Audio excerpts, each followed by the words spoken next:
जय गुरुदेव, जय गायत्री माता। आगे गुरुदेव जी लिखते हैं कि राजा राम मोहन राय के बारे में 19वीं सदी का समय भारतवर्ष के इतिहास में महान परिवर्तनों का था।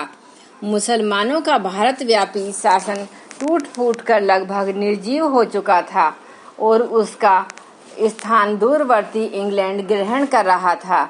अंग्रेज शासक अपनी सेना और तोप बंदूकों के साथ अपनी सभ्यता, संस्कृति और धर्म को भी लाए थे और इस बात के प्रयत्न में थे कि यहाँ के निवासियों में इनका प्रचार करके अपनी जड़ मजबूत की जाए।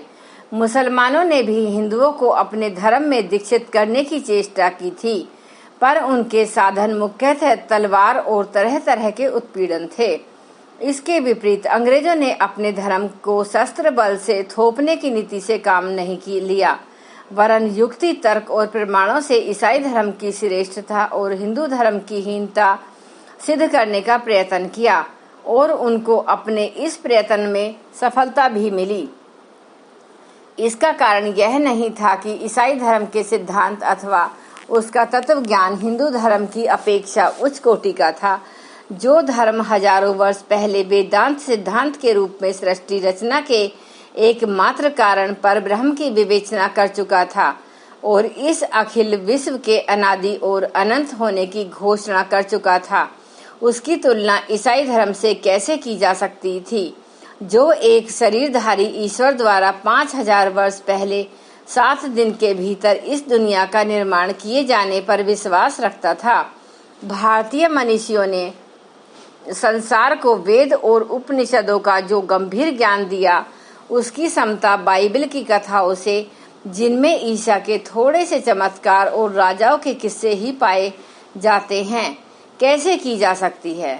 पर वास्तविक बात यह थी कि इस समय हिंदू जाति अपने पूर्वजों की उस अपूर्व देन को भुला बैठी थी और उसके स्थान पर थोड़े से भ्रमपूर्ण पूजा, उपासना, कर्म कांडों को ही धर्म का सार समझ बैठी थी। यद्यपि वे अपने को रामकृष्ण के वंशधर और अनुयायी कहते थे, पर स्वयं रामकृष्ण अपने जीवन काल में जिस परम तत्व का ध्यान और जप करते थे, उसको वे भूल गए थे और रामकृष्ण की मूर्तियों को ही साक्षात परमेश्वर मान लिया था। ऐसे समय में ईसाई धर्मोपदेशकों ने यहाँ के धर्म की जरा जीर्ण अवस्था को देखा और अधिकांश भारतवासियों को अर्धसभ्य लोगों की तरह सैकड़ों प्रकार के अद्भुत देवी देवताओं की पूजा करते, देवी देवताओं का विवाह करते, उनके सामने बकरे, भैंसे तथा अन्य जीव जंतुओं का बलिदान करते पाया गया। यह भी देखा कि ये लोग हजारों हिस्सों में बटे हुए हैं, एक दूसरे को ऊंच नीच समझते हैं और इसलिए उनमें बहुत अधिक फूट फैली हुई है। यह दशा देखकर उन्होंने इस देश में अपने धर्म प्रचार की आशा से जोर शोर से काम करना आरंभ किया और वे आशा करने लगे कि वह दिन दूर नहीं है जब समस्त हिंदू जाति ईसा के झंडे तले एकत्रित हो जाएगी। इस स्थिति का वर्णन करते हुए श्री गंगा प्रसाद जी उपाध्याय ने अपनी पुस्तक राजा राम मोहन राय, केशव चंद्र सेन और स्वामी दयानंद में लिखा है, जब से मुसलमानों और ईसाइयों का देश पर अधिकार हुआ, नैतिक परिवर्तनों के साथ साथ धार्मिक विचारों में भी उथल पुथल हुई। बाहर से आने वालों ने हिंदू धर्म के इस जर्जरित वृक्ष को देखा और परामर्श दिया कि इस प्राचीन, सूखे, फल रहित, अनावश्यक भार रूप झांकर को रखने से क्या लाभ, इसको उखाड़ क्यों नहीं फेंकते और इसके स्थान में एक ताजा, होनहार, चिकने चिकने पात वाला बिरवा क्यों नहीं लगा लेते। इस परामर्श का भिन्न भिन्न लोगों ने भिन्न भिन्न प्रकार से स्वागत किया। कुछ कहते थे, ठीक तो है, शक्ति का अपव्यय करने से क्या लाभ, बाप का कुआं है, इसलिए ही पानी पिएंगे, चाहे खारा ही क्यों न हो। यह तो बुद्धिहीनता है, इस खारे कुएं को छोड़ो और मीठे कुएं का पानी पियो।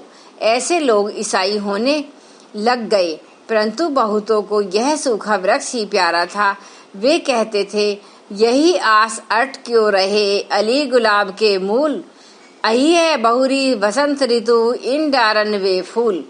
ईसा की 19वीं सदी के आरंभ में हिंदू धर्म की यही अवस्था थी। अंग्रेजी राज्य भारत के कुछ भागों में स्थापित हो चुका था और कुछ में हो रहा था। इनमें से बंगाल ही सबसे पहले अंग्रेजी संस्कृति में प्रभावित हुआ। बंगालियों ने ही सबसे पहले अंग्रेजी सीखी। बंगाल में ही ईसाई धर्म सबसे पहले फैला।